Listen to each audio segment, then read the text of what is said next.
Subscribe for more horror stories and comment below, where are you listening from? It was just past 2 a.m. when Adam left the diner off I-47. The kind of backroad highway no one drives unless they're running late or running for something. He wasn't doing either. He just liked the silence of the road at night. That. And he was tired of the city, tired of the people, the noise, the artificial lights that never seemed to turn off. The highway stretched ahead like a black ribbon, stitched only by the pale glow of his headlights. Nothing but dark woods on either side, dense and unwelcoming. His phone had no signal. He noticed it earlier but shrugged it off. Out here, disconnection felt like freedom, until he saw the man. It wasn't a blur, not something in the distance. The figure stood dead center in the road, perfectly still. Adam swerved at the last second, tires screeching as the car fishtailed and landed sideways on his shoulder. For a second, he couldn't breathe. His hands gripped the wheel like it was the only thing keeping him grounded. Then he looked up. The road was empty. No man, no movement, just the wind moving through the trees like whispers in a language he couldn't understand. He got out of the car, heart pounding, eyes searching the dark. Maybe it was a deer, or a trick of the shadows. He even called out, "Hey, are you okay?" Like some part of him hoped for a voice to answer back. Silence. He got back in, locked the doors without thinking, and kept driving. But 10 minutes later, the man was there again. Same posture, same location, standing directly in the middle of the highway. Adam slammed the brakes this time, but he didn't swerve. He just stared through the windshield, waiting for the figure to move. It didn't. No headlights from any other car. No distant sound of engines or even birds. Just him and this unmoving man who looked less like a person and more like a shadow pretending to be one. Adam flicked the high beams on. The man's face was wrong, like it was caught between expressions.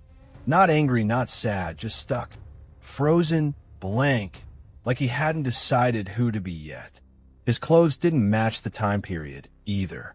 Too clean, too formal, like something out of a black and white photograph. And then the man raised his arm. Not a wave, not a signal, just lifted it, slowly, like a warning, or an accusation. Adam reversed. He didn't care where he ended up. He just needed to get away. But the road behind him twisted and curved into something unfamiliar. Trees crowded closer. Fog began to roll in, thick and unnatural. His GPS was still dead. No street signs, no lights. He checked his rearview mirror once. The man was now standing in the middle of the road behind him. Same distance, same posture, like he hadn't moved, like the road itself had looped. Adam started to feel a pressure in his chest. Not panic, but recognition. He knew, somehow, deep in a place he didn't like to visit, that he had seen this man before. Not in person, in dreams, in flashes. Maybe even from when he was a kid. A man just like this, always standing in the road, always staring, always waiting. He floored the gas pedal. No more stopping. The highway didn't end. It just twisted deeper. The trees blurred into smears of black and gray. The sky looked wrong, too. Too static. Too quiet. Like the stars were painted on. And then the lights failed. Complete darkness. The engine still roared, but Adam couldn't see. The road was gone. The windshield showed only black, as if the car had been swallowed whole. And then, in that suffocating void, came the knock. A soft tap, driver's side window, like someone politely asking to come in. Adam didn't move, didn't breathe. The knock came again, then a voice. Soft, calm. You were warned. The lights snapped back on. The road returned. But this time, he wasn't driving. The car was parked, in perfect condition, in front of the diner. It was morning. A waitress came out with a coffee pot and smiled. "You all right, hon? You've been sitting out here for a while. Everything okay?" Adam didn't answer. His hands were on the wheel, fingers frozen. His eyes were locked on the highway across from him, because the man was still there, watching, waiting. It was a little past 11 p.m. when I left my sister's house on the outskirts of town. The roads out there stretched like veins through rural nowhere, two-lane blacktops choked with fog, where the only sound was the occasional crackle of gravel under your tires. I'd made the drive dozens of times before, but that night something was off. Right after I merged onto the county road, I noticed a pair of headlights pull onto the road behind me.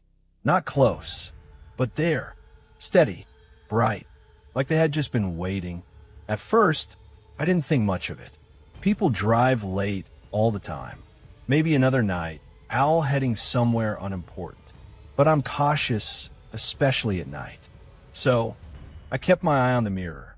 The headlights didn't change. They stayed behind me. Same distance. Not speeding. Not slowing. Just following. I turned onto Mill Hollow Road, a winding, shoulderless snake that cuts through the woods for 7 miles, and the car turned too. Still, it held the same distance. Never drifting too far, never creeping too close. About 2 miles in, I tapped the brakes gently, like I'd seen a deer. The car behind me tapped theirs too, perfectly synced. No hesitation, no flicker of confusion. It was like they were copying me. That's when I knew something was wrong. The weirdest part? They never passed. Not even when I slowed down enough for a tractor to overtake me. They just stayed there, unwavering. Now, Mill Hollow has no streetlights. The woods on either side are so dense, it feels like you're driving through a tunnel carved out of black velvet. The only light on the road came from my headlights, and theirs. I tried to shake them. Turned onto a small road called Widow's Lane. It's more of a path than a road. Twists into itself like it was never meant to be used. They followed. At that point, my hands were sweating. Not out of fear exactly, more like anticipation. That quiet panic before something happens. There's a clearing off Widow's Lane, a little gravel shoulder where you can pull off. I yanked the wheel and stopped. Turned off the engine. Sat in darkness. No sound. No movement. The headlights never appeared. The car never passed. It was like they'd vanished. My heart started racing. Either they'd stopped too, or they were never really there at all. I rolled down the window, slightly, listening for an engine. Nothing. Not even crickets. Just the sound of the wind moving like breath through the trees. I was about to start the car again when I saw them. Those same 2 headlights reappear in my rearview mirror. But they weren't on the road. They were in the woods. Stationary, peering through the trees like twin eyes. It wasn't possible. There was no path into the forest. No clearance wide enough for a vehicle. And yet, there they were, glowing faintly. No movement. No sound. I blinked once. Gone. Just gone. At that point, I didn't care about anything but getting out. I threw the car into reverse, spun it around, and peeled down the gravel road so fast I nearly tore off my bumper. Back to the main road, back into some version of normal. But the moment I got onto asphalt again, the headlights were back. Same distance, same rhythm, following me. At this point, I wasn't thinking clearly. I grabbed my phone to call someone, anyone, but there was no signal. Not even one bar. That was impossible too. I'd taken calls out here before. Texted. Streamed music. But now, no service. No internet. Just me and those lights. By now, I was fully convinced this wasn't someone messing around. It wasn't a prank. It wasn't even about me anymore. It was something else.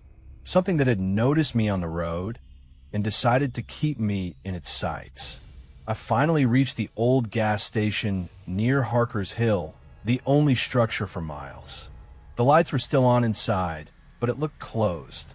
I pulled in anyway, slammed the brakes, and waited for the headlights behind me to follow. But they didn't. I watched as the beams stopped at the edge of the parking lot, then turned off. No sound, no doors opening, no engine hum, just silence. I sat there for almost 5 minutes, frozen, eyes locked on the darkness. Then I did something stupid. I got out. The night air was thick and cold, the kind that makes your breath visible even in spring. I walked to the edge of the lot, heart pounding, trying to see through the trees. But there was nothing. No car, no lights, not even tire tracks, just road and silence. I turned back toward my car and found the headlights were now in front of me, facing me, about 10 feet away, but no car, just lights, floating, and then they blinked off, like eyes closing.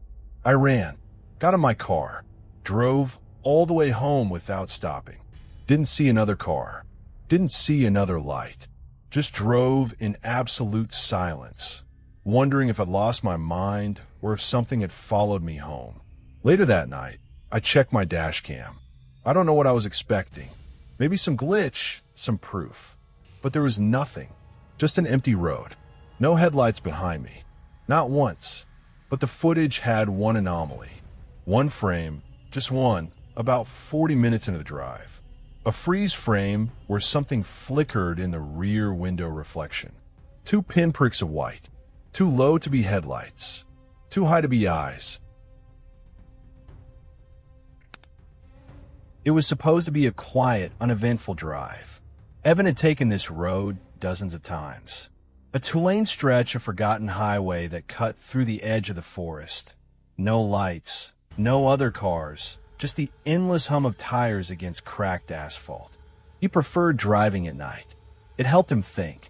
The silence, the solitude, it was calming. But that night felt different. The sky was darker than usual. No stars. Just a deep, heavy black, like the road had swallowed the night itself. Around 2:34 a.m., Evan saw him, a man on the shoulder of the road, walking with his thumb out. Hoodie pulled over his head, backpack slung across his back. Oddly casual for someone stranded in the middle of nowhere. Evan passed him at first. His instinct was to ignore it. Who picks up hitchhikers anymore? But something gnawed at him. The guy hadn't looked dangerous. Just tired. Lost, maybe. He slowed the car, then stopped. The man jogged up, opened the door without a word, and slid into the passenger seat. Evan glanced over. "You all right?" The man nodded. "Yeah, thanks for stopping." He spoke slowly, calmly. No accent, no urgency. Just a flat tone that somehow made Evan feel like he was the guest in his own car. "Where you headed?" Evan asked. The hitchhiker didn't answer immediately. He stared out the windshield. Then, without turning his head, "Same direction you are." That should have been a red flag. But Evan brushed it off. He figured the guy was just shaken. Or weird. There were worse things. They drove in silence for a few minutes. Evan tried again. "You from around here?" The man didn't respond. But then, softly, he said, "You've driven this road before." Evan blinked. "Yeah, I have." "How'd you?" "I've seen you." That made Evan laugh, awkwardly. "Right, sure." But his grip on the wheel tightened. The man finally turned his head. His face was pale. Not sickly, just off. Like he'd never seen sunlight. His eyes were deep-set, shadowed, unreadable. "You always hum when you drive," he said. Evan felt his chest tighten. He did hum. A tune he didn't even realize he knew. A habit. A private one. "You never stop at that gas station on the bend," the man continued. "Even when your tank's low. You don't like how the pump screen flickers." Evan's heart pounded. He hadn't told anyone that. Not once. It was just something he noticed. The hitchhiker tilted his head. "You thought about turning back 3 times tonight. Once when you saw the dead fox, once when you hit that pothole near mile marker 72, and again, just before you picked me up. That was impossible. How do you know all that?" Evan demanded. The man smiled. It wasn't comforting. "You know who I am." Evan didn't respond. He didn't want to respond. "You passed me last month," the man said. "Same road. Same time. You saw me then too. You just didn't stop." Evan's blood ran cold. He remembered, vaguely, a flicker of movement in the dark. a figure on the shoulder. He hadn't stopped. Something told him not to. You felt guilty, the man said. You told yourself he'd be fine. But deep down, you wondered, what if he wasn't? Evan's voice cracked. Who are you? The man didn't blink. You left me behind. Silence. Then, but now I'm here. So we're even. Evan slammed the brakes. The tires screeched against the road. The car skidded to a stop. Get out, he said. The man didn't move. I said get out. The hitchhiker turned his head again, slowly. You invited me in, Evan. Evan hadn't told him his name. Not once. He reached for his phone. Dead. He looked outside. No signs, no landmarks. Just trees. Endless, swallowing trees. He looked back to the passenger seat. Empty. No man. No door slam. Nothing. Just the imprint in the seat, like someone had been sitting there for hours. Evan floored the gas. He didn't stop until the sun rose. And when he finally pulled into his driveway, he locked the car doors, shut the blinds, and sat in silence. Days passed. Weeks. Evan avoided that road. He took detours, drove during the day, tried to forget. But every now and then, he'll see someone standing by the side of the highway. Same hoodie, same backpack, same pale, unreadable stare. And each time, the man raises his thumb. But this time, he doesn't wait to be picked up. He starts walking, always in the same direction Evan's headed, always just behind him, like he's already in the car. It was a Tuesday night, cold and quiet. A 31-year-old delivery driver named Caleb was finishing his last drop-off just outside the city limits of Red Brook, New Jersey. He'd taken Route 17 dozens of times before, mostly uneventful. 2 lanes, minimal lighting, long stretches of wooded shoulder. Not the kind of place you want to break down. He glanced at the time, 1:17 a.m. The delivery was done, the GPS was quiet, and the road ahead curved gently out of sight. That's when he noticed the car, a beat-up Navy sedan about 100 yards ahead of him. No taillights, no turn signal. Just there. It was moving slowly, almost unnaturally so. He couldn't make out the license plate, but something about it felt off. The way it hugged the center line, the way it never accelerated, even as the road widened. Caleb assumed it was some tired driver being cautious. But when he switched lanes to pass, the sedan drifted with him. No sudden swerves, just a smooth, ghostly mimic, like it was tethered to his movement. Caleb backed off and returned to his lane. The sedan did the same. Maybe the driver was distracted. Maybe they were just trying to keep their distance. He considered flashing his high beams, but decided against it. It didn't feel right. Instead, he slowed down, let a little space grow between them. That's when it disappeared. Not turned off, not exited, vanished. One moment it was there, hazily framed in the misty dark, and the next, the road ahead was empty. Clean, silent. He blinked, checked his mirrors. Nothing. No headlights in the distance. No sign of a turnoff.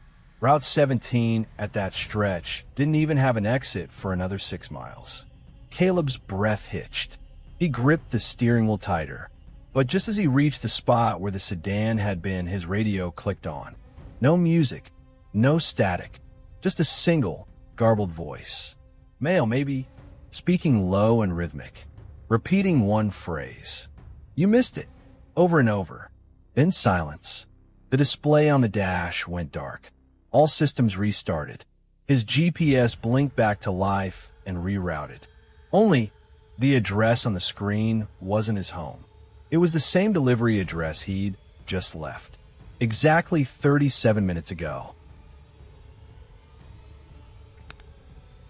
Ryan had been driving for nearly 9 hours when the static started. He was halfway through Colorado, carving a lonely path through stretches of black road framed by skeletal trees. His girlfriend had flown home after the wedding they'd attended, but Ryan opted to drive. He said he liked the silence, the freedom, the night. But silence isn't always empty. The first flickers of unease came just after 2:40 a.m. He glanced down at the radio, noticing it had flipped from his playlist to white noise. Not crackling, just humming softly, a low vibration that almost sounded deliberate. He reached out to adjust the dial, but before he could touch it, the static shifted. It wasn't random anymore. A faint voice came through, childlike, almost a whisper. "Are we there yet?" Ryan's fingers froze midair. He blinked, looked in the rearview mirror. Nothing but the dark outline of his duffel bag, half zipped. No one in the back seat. Just him, alone. He chuckled to himself and turned the volume knob off. Probably a glitch. Old radios did that sometimes. Maybe it picked up a signal from a nearby station, or maybe the night was just getting to him. He didn't want to admit it, but his arms had already broken out in goosebumps. 15 minutes passed. The trees thinned out, revealing wide fields on either side. Moonlight spilled across the road like a frozen spotlight. That was when the next voice came. "It's cold back here." Ryan slammed the brakes. The car skidded a few feet before coming to a sharp stop in the middle of the deserted highway. This time, it wasn't the radio. It came from behind him. Clear, vocal, like someone leaning forward between the seats. Ryan whipped around, his eyes frantically scanning the back seat, the footwells, even under the seats. Nothing. No movement. No sign anyone had ever been there. He sat frozen for a moment, heart pounding, hand trembling slightly on the gear shift. He could turn around, find a motel, call someone, but he didn't. He didn't want to admit he was scared. So he drove on. By 3:15 a.m., the voices weren't whispers anymore. They were conversations, childlike but overlapping, like several people sitting in the back seat, quietly arguing among themselves. "He can't hear us." "Yes, he can. He just pretends not to. He left us. He has to pay attention now." Ryan turned the radio back on, blasting static just to drown them out. It didn't help. The voices weren't in the speakers. They were in the car. He began to feel it, a weight. Like the cabin was shrinking. The rearview mirror started to fog up, even though the air was dry and cold. Shapes moved in the reflection, just for a second, enough to make him flinch. He adjusted the mirror again, only to find it tilted upward. All it showed now was the ceiling. That's when he realized something truly wrong. The rear dome light was on. He never turned it on. By 3:27 a.m., the voice changed. It was no longer a child. It was lower, slower, genderless. "Do you remember what you did?" Ryan swallowed. His mouth was dry. "That wasn't me," he said aloud, unsure why he answered. "I didn't know what was going to happen." The voice didn't respond. Instead, his headlights flickered. Then the engine stuttered. Just once. Enough to make the RPM needle shiver. He stepped harder on the gas. Trees again. Darker this time. Bent toward the road like they were watching. Then the worst voice came. A woman. Barely a whisper. "Why didn't you stop the car?" Ryan felt every nerve in his chest pull tight. He gripped the wheel until his knuckles blanched. His throat closed. That voice, he knew it. It was Melissa's. Not his girlfriend, no. Melissa was someone else. Someone from 5 years ago. A name he hadn't heard, said, or thought about since the accident. It had been a similar drive. Night, rain, Ryan and Melissa laughing after a concert. She was tired. He had been speeding, just trying to get home. He thought she was buckled. The impact with the guardrail was instant. Melissa flew forward. The back of her head struck the dashboard. She died at the scene. Ryan had blamed the weather, said the brakes didn't catch. He never visited her grave. He never called her parents. He moved across the country and erased her from his mind like a bad dream. Until tonight. Until now. The air in the car grew heavier. Moist. Like a damp cellar. The windshield fogged from the inside. He wiped it, only to see handprints smeared across the glass. From the back seat. Ryan. Her voice again. Closer. As if she were inches from his ear. "Watch the road." Too late. The deer appeared out of nowhere, eyes wide, body frozen. Ryan swerved, slamming into a ditch. His head cracked against the side window. Everything went black. He woke up to silence. The car was sideways, nose first in a shallow ditch. Airbags deployed. His head throbbed. But more than that, the silence. No whispers, no voices. And the back seat? Empty. He crawled out of the car, shaking, bruised but alive. A truck passed by an hour later and helped tow him back to town. Ryan told the driver it was a deer. Just a deer. He never spoke about the voices. But he sold the car that same week. Burned a duffel bag. And every time he drives now, always during the day, he checks the back seat. Again and again. Even if it's empty, he keeps hearing her final words. Watch the road. Because he knows, one night, when the moon is high and the road is quiet, she'll be back. And this time, he might not wake up. It was just after 2:30 a.m. when Michael saw the gas light come on. He was 3 hours into a 6-hour drive across a patch of rural Colorado, and his fuel gauge had dipped far lower than he expected. He hadn't passed another vehicle in nearly an hour, and the GPS was acting up, recalculating, freezing, then catching up in bursts. He wasn't worried. Not yet. But then the road narrowed. No signs. No service. Just miles and miles of blacktop stretching into shadow. Michael rolled the windows up. The air had grown cold unusually fast. He passed a wooden sign that looked hand-painted. It read, Foster's Gas, 3 miles ahead. The sign looked weathered and half-rotted, but it was the first sign of civilization in miles. 3 miles later, a flickering red and blue, open sign shimmered into view, like a mirage. The building looked like a throwback to the 1960s. One of those single-pump roadside stations with a rusting soda machine out front and neon beer signs glowing in the windows. The canopy over the pump creaked as Michael pulled in. The place looked deserted. No other cars. No movement. But the lights inside were on, and a slow humming sound came from within the store. Michael got out, shivering as a sudden gust of wind swept across the lot. It carried the scent of oil and something else. Something faintly metallic. Blood-like. He tried the pump first. It didn't work. The nozzle was too stiff, like it hadn't been used in years. Still, the station looked clean enough. Maintained, even. That's when he saw movement inside. A figure, tall, broad-shouldered male, behind the counter. Michael walked in. The door chime didn't ring.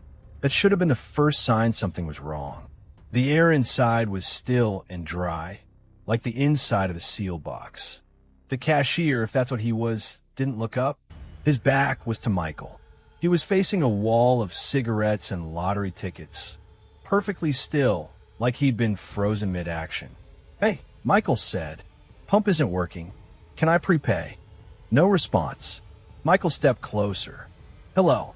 The man turned around.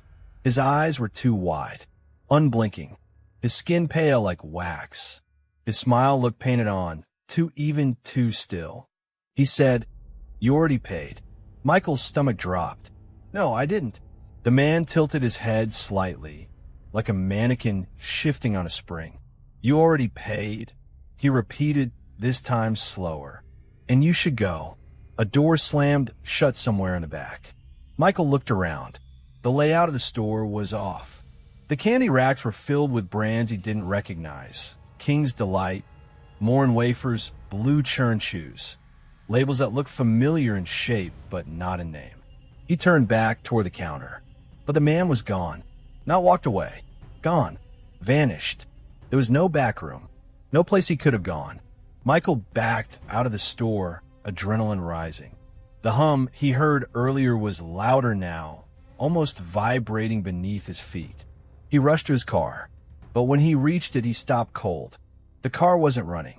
The lights were off, and the keys were gone. He could have sworn he left them in the ignition. He always left them in when fueling up. Then he heard the door chime. He turned. The store's front door was slowly swinging open, and the inside was pitch black. The neon signs were dead. The light above the counter had gone out, and yet the hum was louder. It was coming from under the ground. Michael tried the car door. Locked. All four were. He looked back at the store again. Now, there were two figures in the window, watching. Still, same waxy skin, same hollow smiles. No way this was real. Michael ran. He didn't think, just bolted across the road, into the brush, dodging scrub and dirt as the humming became a whine, like an old machine powering up. He didn't stop running until he couldn't hear it anymore. 40 minutes later, a pickup truck finally passed. He flagged it down, breathless and half delirious. The driver, a middle-aged man in a flannel shirt, gave him a strange look. "You all right, son?" Michael tried to explain, pointing back toward the road. "There's a gas station back there. Foster's. 2 miles back." He swallowed, "not right." The man's face darkened. "There hasn't been a station out here since '98, the driver said quietly. "Old Foster's burned down. Some explosion in the tanks. Folks say the owner went mad. Locked the doors during business hours. Everyone inside burned alive." Michael felt sick. "I saw it," he whispered. "It was lit. I went inside." The man didn't say anything for a moment. Then he simply nodded and gestured to the truck. "Best we don't talk about it," he said. "Road's got ghosts. Best not to look twice." Michael never drove that route again. But sometimes he dreams of it, that humming beneath his feet, that cashier's plastic smile. And worst of all, in his dream, the gas station is getting closer. Every time. It started with a reflection. Ben had just finished a long shift at his job as a night janitor for a local high school. It was just past 3 a.m. when he finally got his car and pulled onto the empty county road that twisted through the pine woods back to his apartment. This drive, though familiar, always felt a little too quiet, like the trees were listening. He didn't notice anything odd at first. The drive began like it always did, dark lanes, humming engine, the occasional blink of a deer's eyes off the headlights. The moon was half full, casting just enough pale light to show the black line of trees stretching endlessly on either side of the narrow road. But then, somewhere near mile marker 44, he glanced up at his rearview mirror. 2 pinpricks of red light glared back at him. Ben blinked. Taillights? But that didn't make sense. He was alone on the road. And these weren't headlights either. They were too small, too dim. They didn't illuminate anything behind him. They were just staring. He tapped the brakes slightly. The red points didn't move. They hovered at the exact center of the mirror, perfectly still. He tried to shake it off. Maybe it was some reflection, brake lights from a car in another lane, even though he hadn't passed one in over 20 minutes. Maybe it was just his own dash reflecting weirdly. But then he realized something unsettling. The lights weren't reflecting from behind the car. They were coming from inside the vehicle. His chest tightened. He risked another glance at the mirror. The red lights were still there. Closer now. 2 burning points like embers dead center in the glass. He switched on the overhead dome light. The back seat was empty. The red lights vanished. His pulse eased. Just his mind playing tricks, he told himself. Night shift hallucinations. Maybe he was more tired than he thought. He shut off the dome light. They came back instantly. Only this time, they blinked. Ben swerved slightly, heart hammering. He reached back blindly, waving his hand behind him. Nothing, just the soft fabric of the seat.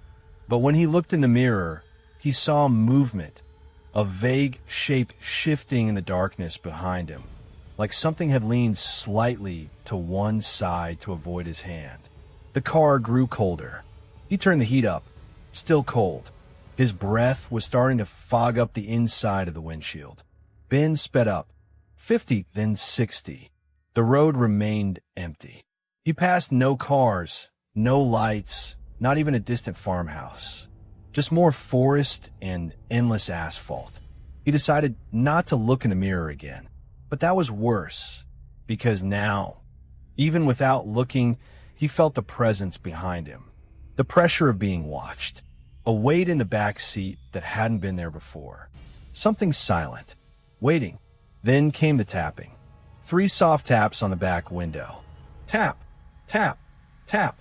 He gripped the steering wheel tighter, sweat breaking out across his forehead. He refused to look. The tapping continued, slow and rhythmic. Then it moved to the passenger side window. Tap, tap, tap. Ben couldn't take it anymore. He swerved off the road and slammed on the brakes, the car screeching to a halt on the gravel shoulder. He turned around instantly, dome light on. Back seat empty, windows intact. Nothing outside, nothing but trees. Silence. He got out, walked around the car with a flashlight from the glove box. No footprints, no sign of anything. But when he opened the driver's side door to get back in, the radio was on. It had been off the entire drive. Now it was tuned to static. But underneath the static, something whispered. A breathy, low voice, repeating the same word over and over. He leaned in closer to hear it. Closer, closer, closer. He shut off the radio. Dead silence returned. Shaking, he got back into the car. Before pulling away, he ripped the rearview mirror off entirely and threw it into the passenger seat footwell. He didn't care if it was unsafe. He couldn't stand seeing that reflection again. Ben drove the rest of the way home without incident. The road was still and lifeless. He arrived just before dawn. But when he opened the door to his apartment, something felt wrong. The hallway was colder than usual. His breath fogged up again. The bathroom mirror, fogged from the shower he hadn't taken. And there, just faintly, behind his own reflection, 2 red dots, watching him from inside the mirror. He turned quickly, nothing behind him. But when he turned back to the mirror, his reflection blinked. A half second too late.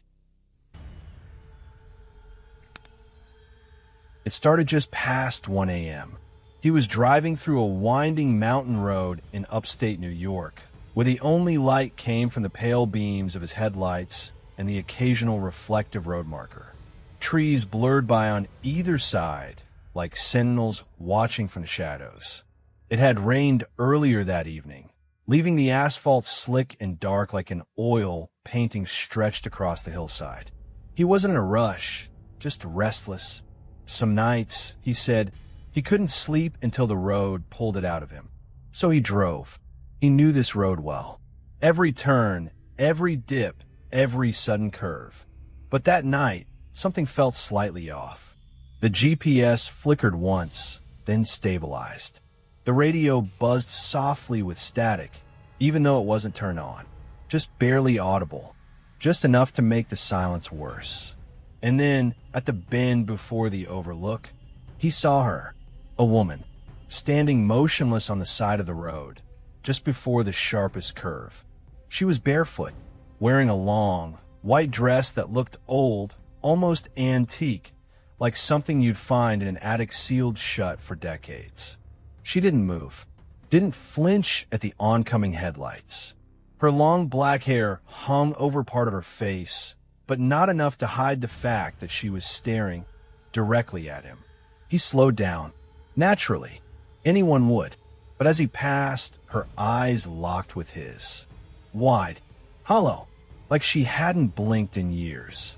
He turned his head slightly to look back through the side mirror. But she was gone. No trees to hide behind. No place to run to. Just road, guardrail, and a sheer drop into the fog-covered valley below. He sat there, halfway through the curve, unsure whether he'd actually seen her. Maybe just a hallucination, a product of the hour, of the darkness, of the way shadows move when you're tired. But then he noticed something. The radio. It wasn't just static anymore. A whisper, a voice, not clear, but urgent, repeating something over and over. He leaned closer. "You missed her. You missed her. You missed her." He turned the radio off, but the whisper didn't stop. It was in the car. He checked the back seat. Empty, but the whisper grew louder. No longer repeating. Now it was pleading.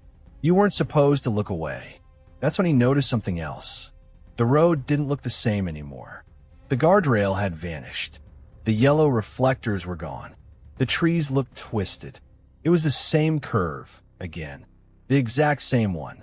Same bend. Same slight incline. Same rusted sign with the speed warning scratched out. And, standing beside it, the woman in white. She hadn't moved an inch. Except now, her head was tilted. Her mouth was open, wider than it should have been. Too wide, but she didn't speak. The voice was coming from inside the car. He floored the gas pedal, desperate to break the loop. The engine screamed as the car surged forward, tires skimming the slick edge of the curve. His heart slammed his chest as he broke free of the bend and flew down the straightaway. But then, he saw the same sign, same curve, same woman. Again, he screamed. He grabbed the steering wheel and yanked it, trying to spin the car, do anything to break free, but the wheel wouldn't move. It was locked, like the car was driving itself. He slammed the brakes. Nothing. Pushed open the door. Wouldn't budge. Even the headlights dimmed, as if something didn't want him to leave. And she was still there. Only this time, she was walking, slowly, towards the car.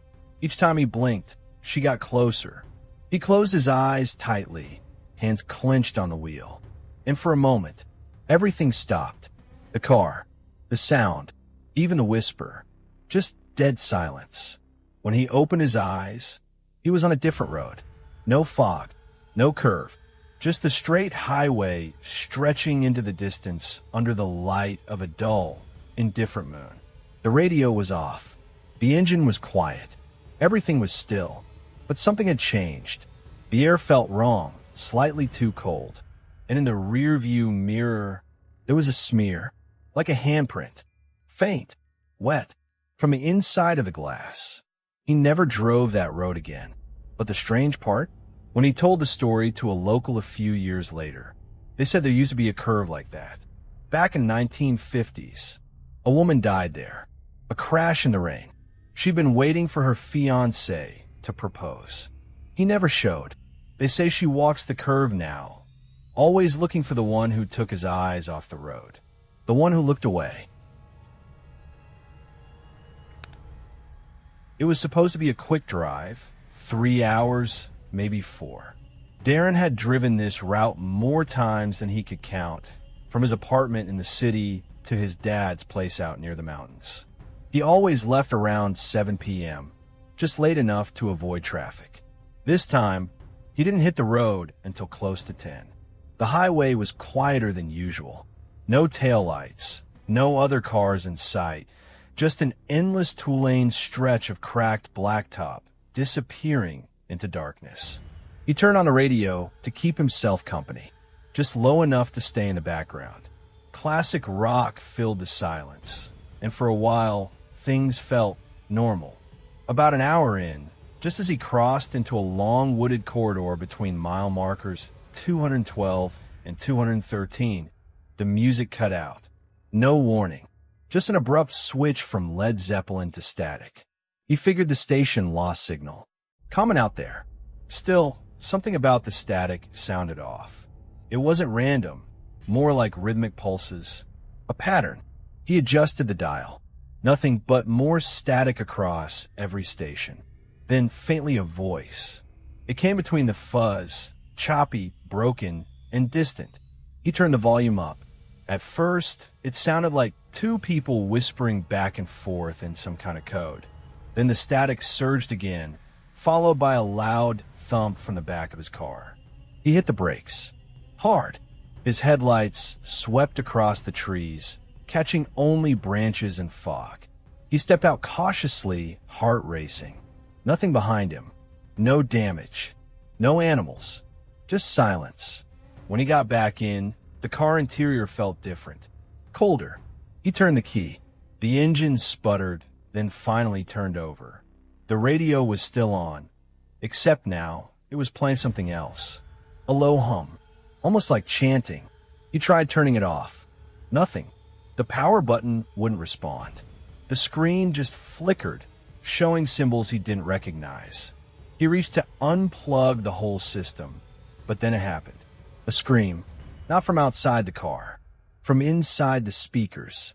It was sudden, piercing, almost metallic. But it wasn't a woman screaming.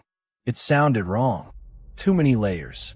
Like a dozen people screaming in unison, or one voice stretched and warped beyond human. And then it stopped, cut off mid-breath. He pulled over again. Silence returned, but not peace. The woods felt like they were watching. Darren sat in the driver's seat, hands on the wheel, staring ahead. His own breath fogged the glass.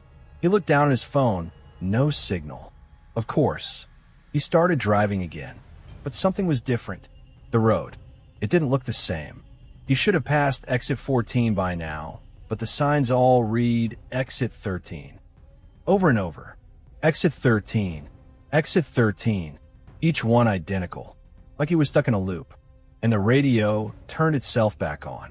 This time, there was no static, no chanting, just a voice. Clear, close, like someone was sitting in the passenger seat, whispering into his ear. Turn off the lights. He didn't. He couldn't. He gripped the steering wheel tighter, refusing to look to his right. But in the corner of his vision, he saw the seat buckle move, as if someone unseen had just shifted their weight. He pushed the pedal harder. Faster. Faster. Trees blurred past like shadows with teeth. The voice returned. You're not supposed to be here. Darren shouted into the empty car, trying to drown it out. The road twisted violently. A sharp curve he didn't remember. He turned too late. The tires screamed. The car skidded, then spun. Black. He woke up seconds or hours later. Car tilted sideways in a ditch. The headlights flickered dimly, casting just enough light to reveal the road behind him. Only it wasn't a road. It was a narrow corridor of trees, stretching into pitch black. The radio was dead. Phone, still no signal. Outside, not a sound. He climbed out of the car, dazed, confused. And that's when he saw it. The road sign. Rusted. Crooked. Barely visible. Welcome to exit 13. Underneath, scratched in with something sharp. You shouldn't have heard them. And below that, carved deeper. Now, they'll never let you leave. To this day, no official record of exit 13 exists on that stretch of highway. And Darren?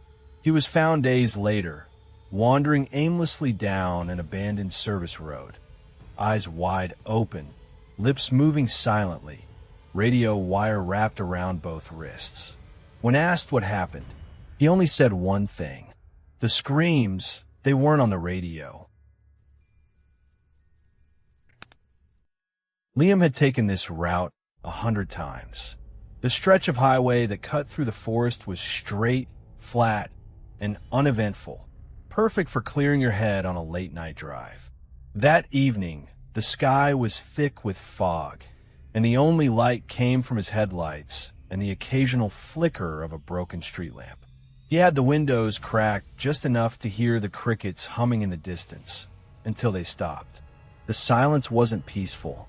It was sterile, like a vacuum had sucked all sound out of the air. He glanced down at his phone. No signal. Strange. This wasn't the kind of place that dropped reception. Still, he kept driving. Then he saw it. A green road sign he didn't recognize. Exit 7B, Wormwood. That exit never existed before. He was sure of it. Liam slowed instinctively, eyes narrowing. The GPS rerouted, recalculating. Turn right in 200 feet. He was already late, but curiosity tugged at him hard. He shouldn't have followed it. But something about the name, Wormwood, stirred a memory. Something half-dreamed or forgotten. A name you swear you've never heard, but still recognize. He took the turn. The road narrowed instantly. Overhead branches knit together, forming a tight canopy that filtered the moonlight into crooked beams. The fog rolled in thick like smoke. His headlights caught glimmers of something on the road. Shards, maybe glass, but they disappeared when he got close. The road kept twisting far longer than any road should. Every turn felt like déjà vu. He passed a crooked tree that looked exactly like the one from 5 minutes ago. His phone blinked on for a second. One bar, 3:13 a.m. Then it buzzed. A message. Turn around. No contact name. No thread. Just those 2 words. He looked up and slammed on the brakes. There was something in the road. Not an animal. Not a person. It stood tall on thin, backward-bending legs. Pale skin stretched over a too long frame, arms dangling at its sides. It had no face, just a deep, swirling hollow where its head should have been. It didn't move, didn't flinch. Liam threw the car in reverse. The creature didn't follow, but as the car moved backward, he realized something worse. The road didn't lead back the way he came. It curved into another fork. The GPS was dead. The phone powered off entirely. The radio buzzed with static before spitting out warped, distorted whispers. One phrase repeated, slower each time. You shouldn't have come here. He picked a direction and drove. The forest opened up to what looked like a town, except it wasn't quite real. The buildings were too tall, too narrow. Windows stretched floor to ceiling, but had no glass, just shifting shadows on the other side. Streetlights blinked in sequence, like they were watching. Liam stopped the car in the middle of the main road. He stepped out, drawn by something he couldn't name. His feet crunched on pavement that sounded like bone. He passed a diner. Inside were people, or what looked like them, frozen mid-bite, heads slowly turning to follow him. Their faces were smeared, eyes missing, mouths slack and breathing like gills. The bell above the diner door rang, even though it didn't open. He ran back to the car. The key didn't fit. Same car, same license plate, but the interior was different. Cleaner, newer. There was a journal on the passenger seat. A leather-bound book that looked decades old. On the front, scratched and deep. If you're reading this, you're not the first. He opened it. Pages upon pages of handwritten names. Notes. Maps. All of them contradictory. Some said to stay on the main road. Some said never to look at reflections. One entry was underlined 3 times. Don't trust the sky. It lies. Liam looked up. The stars had rearranged. Constellations he'd never seen before hovered overhead, pulsing faintly like veins. The moon split into 2 halves that rotated around each other. The air smelled like rust. He didn't scream. He couldn't. His throat felt cinched, like the world itself was pressing inward. He ran, not toward the road, not toward safety, just away.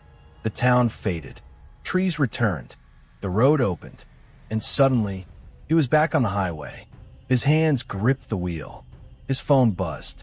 Full signal. 3:14 a.m. He was exactly where he'd been before the turn. Exit 7B was gone. Had it ever been there? He pulled over and threw up on the side of the road. Checked his phone again. No messages. No proof. But his gas tank was still empty, and a leather-bound journal sat on the passenger seat.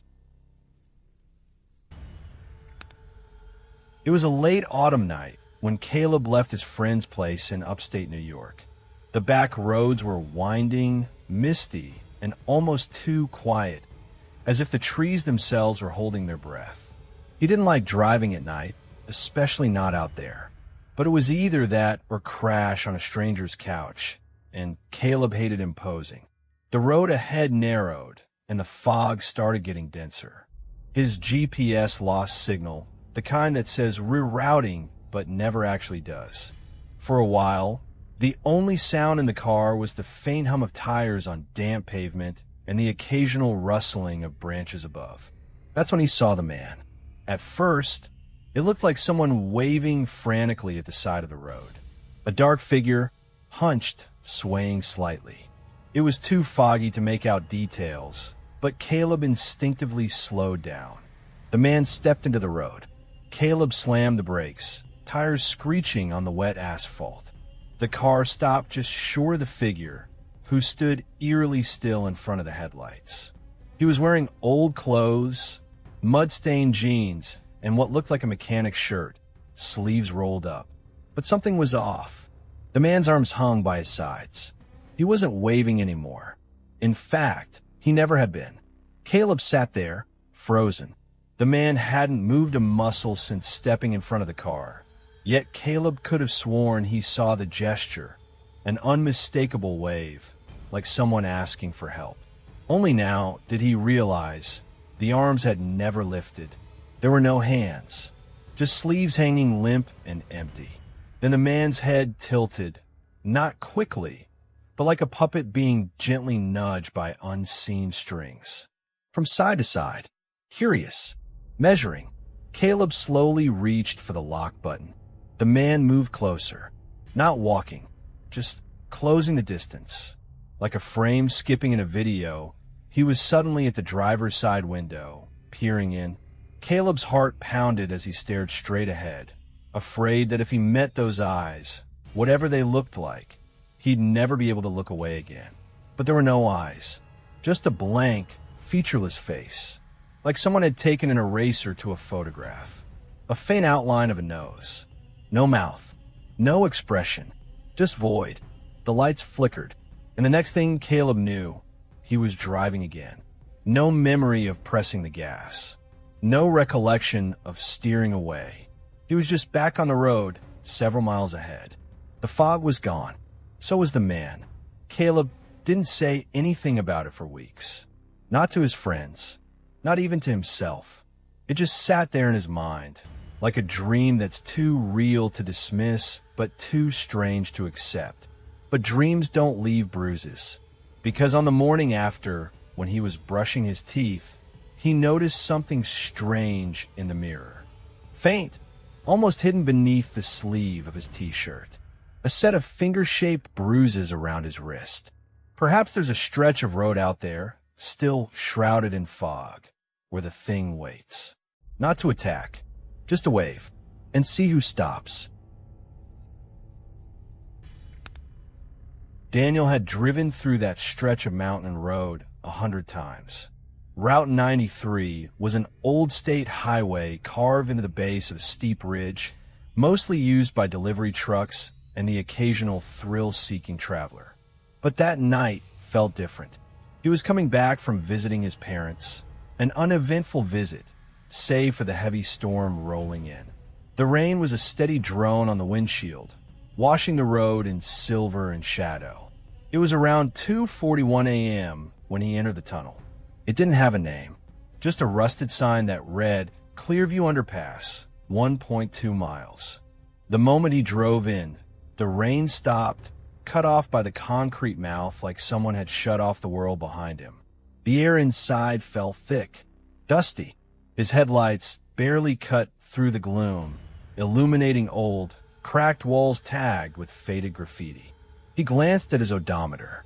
1 mile. He should have been out by now. But the tunnel just kept going. 10 more minutes passed. Then 20. Still no exit. The walls remained identical. Same faded signs, same water streaks on the brick. And there was something else. The longer he drove, the more it felt like his headlights weren't lighting anything ahead. Like the darkness was growing thicker. At first, Daniel assumed he was looping. Maybe he turned slightly without noticing. But the tunnel had no curves, no turns. He even threw a half-full soda bottle out the window to test it. A marker. 3 minutes later, he passed the same bottle, but it wasn't dented from the throw. It was standing upright, and the label had rotted off. That's when the radio turned on by itself. No music, just static. And then, beneath the fuzz, something whispering, like a voice underwater. He turned it off. It turned itself back on. Then, the dashboard clock began to flicker. 2:41 a.m. 2:41 a.m. 2:41 a.m. It never changed. He reached for his phone. No bars. No apps loaded. The screen looked wrong, like the colors were slightly off, skewed toward red.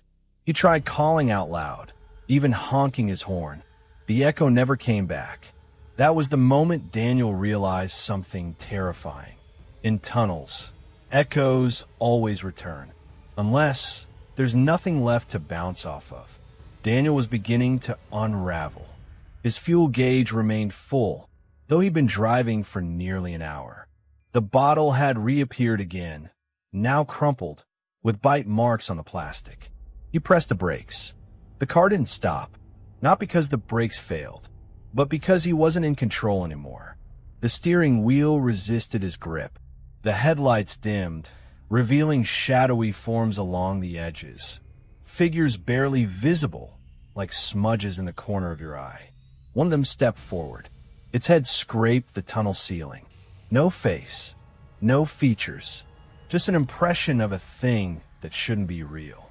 Its fingers, long, with too many joints, rested gently on the hood of his car as he passed. But it didn't move. It didn't need to, because wherever this tunnel went, it had already reached him. Daniel's final decision came in silence. He pulled the wheel sharply and smashed the car into the tunnel wall. Metal shrieked. Glass burst inward. The airbags deployed. He blacked out. When he woke up, he was parked on the side of Route 93. The tunnel was behind him, but there was no damage to his car. No glass. No tire marks. And his clock read 2:41 a.m. It still does, to this day. I was halfway through a 12-hour night drive when I first noticed it. No moon, no stars, just a ribbon of Tulane asphalt stretching endlessly through nowhere. The kind of quiet where even the hum of your own engine feels too loud. My playlist had ended, and I didn't feel like starting another. The silence suited the road. Everything had that strange, hollow stillness to it. The kind you only feel when you're too far from anything familiar. That's when I glanced in my rearview mirror. At first, there was nothing, just a stretch of black behind me. But a few seconds later, two faint specks appeared in the distance. Taillights? No, too dark. No glow, no flicker. Just two dots. I stared longer. They weren't headlights either. That was the strange part. I could make out the vague silhouette of a vehicle, a low, wide frame, like a van or an old-style car. It was trailing me closely, maybe 10 car lengths back, but there were no headlights on. No lights. At all. I tapped the brakes. Not enough to stop, just enough to make it obvious. The vehicle slowed too. That was my first real spike of unease. I sped up. So did it. Always just far enough behind that I couldn't make out any details. It stayed in the blind spot between curiosity and fear. Too real to ignore, too unreal to understand. Maybe it was just a driver with busted headlights. But then, why drive in total darkness? On a highway like this? I hit 70, then 75. Still there. I tried the lane drift trick, swaying slightly to the right to suggest I might pull over. No reaction. I turned on my hazard lights for a second. Nothing. It just kept following. Quiet. Steady. Unnervingly close. When I passed under the only working street light in miles, I checked the mirror again, hoping the illumination would reveal something. But under the amber light, there was no car. Just the road. Empty. Clean. Shadowless. I blinked, looked again, and there it was, back behind me, still trailing at the same distance. Still without headlights. Like the light couldn't touch it. I felt my chest tighten. This wasn't a regular vehicle. This wasn't a person. At least, not anymore. I took the next exit, a curved off-ramp that funneled into an abandoned industrial road. My tires skidded slightly as I cut the turn sharper than I should have. Gravel pinged against my undercarriage. For a moment, I was alone. But then, there it was, gliding around the bend like it was weightless. It moved too smoothly. No bounce, no dip. Just a single motion, like it was floating an inch off the ground. And even stranger, there was no sound, no engine, no tires, just movement. I floored it, drove with one hand, and pulled out my phone with the other, fumbling for the camera. While I pointed it toward the mirror, nothing. The road behind me was blank.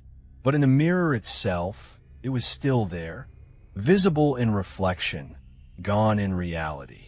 I stopped the car, jumped out, heart hammering. I left the engine running and stared down the dark road. Nothing, just night. Then I looked back at my car.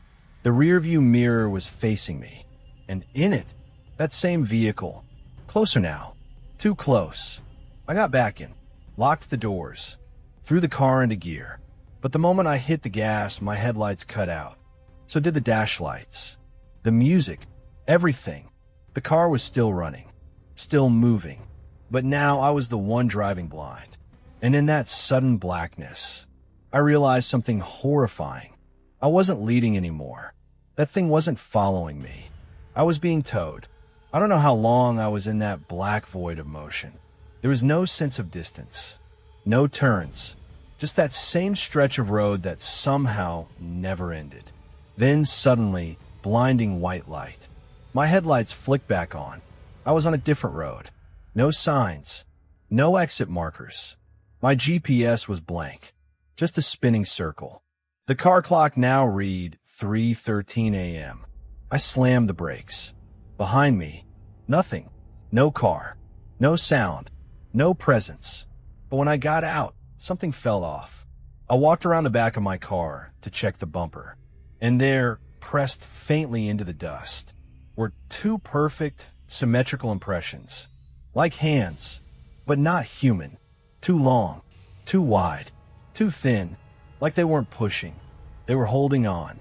I never found that road again. Not on any map, not in any forum. But sometimes when I drive at night and the air gets still, I glance in the mirror. And I swear, I see the outline, just out of reach, waiting, not chasing, just following, like it knows the road always loops back around eventually.